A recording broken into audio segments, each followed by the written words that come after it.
अस्सलामुअलैकुम A1 global TV UK से खुशामदीद और मैं हूं नाइला भट्टी। सबसे पहले शामिल करते हैं आज की अहम खबर।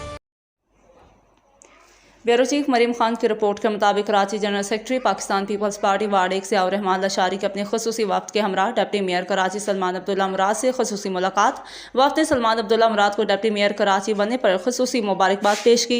वफ्द में जमील अहमद तनोली, यासिर भट्ट और दीगर कारकुनान शामिल थे। इस मौका पर खसूसी वफ्द ने तारिक बलोच को गुडाब टाउन का मेयर बनने पर खसूसी मुबारकबाद पेश की। इस मौका पर district information secretary Mir Abbas Dalpur भी मौजूद थे। मजीद इस मौका पर general secretary Pakistan peoples party ward 1 Ziaur Rahman Lashari का मीडिया से गुफ्तगू में कहना था कि पाकिस्तान पीपल्स पार्टी ने हमेशा अवामी मसाइल के हल को तरजीह दी है। खिदमत खलक हमारी अवलीन तरजीह है।